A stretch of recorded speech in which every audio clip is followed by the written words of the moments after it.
इतना चिल्ला मत। मैं तुम्हें भूल जाऊं ये मुमकिन नहीं, और तुम मुझे भूल जाओ ये मैं कभी होने नहीं दूंगी। गड़बड़ हो गल का भइल बा जी? हाथ चढ़िया पहन के आ गल बनी। अच्छा उसे का हो जाई? अरे कर के बुझात ना के बैठ के मुट्ठी के उठ के मुट्ठी।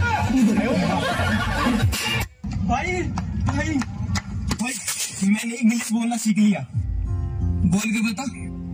ब्लैक कॉक super dog man force condom. भाई तुम लोग बड़ा होकर क्या बनोगे? कंडोम है? कंडोम नहीं कमांडो होता वो। कोई बात नहीं, कमांडो बनेगी भाई। कमांडो कमांडो करेजा हो। हाँ करेजा। तुम्हारा खातिर को गाना गावत है। सुनावा सुनावा। आगे मैया मार जाइबोगे रेडिया से कोड। अब तेरी माँ की जगह मजाक करके चल यहाँ से। तेरी माँ पीछे तो फोड़ दे, माँ घर चोट मारा कई चप्पल। हम संतोष पागल नहीं। तू भुला गई तो भुला जा, हम अपने दिल के मना ले भो।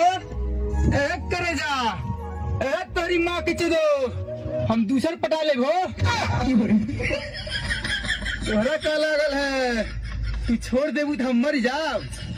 तेरी माँ की चुपचाप अपने मालवक नंबर दे दे, न तो वीडियो वायरल कर दे जौन तू हगी के मीडिया पे गड़िया पोछत आला।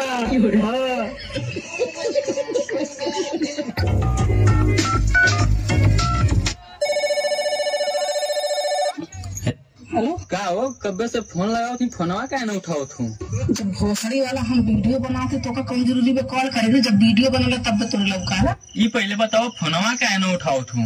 ना उठाई फोन क्या मार का आगे ले रे ना उठाए। अच्छा छोड़ा, ये बतावा हम कब से तो के हो कैले ला तू हमके दे दिया हो क्या है वो? तब चक्का आदमी।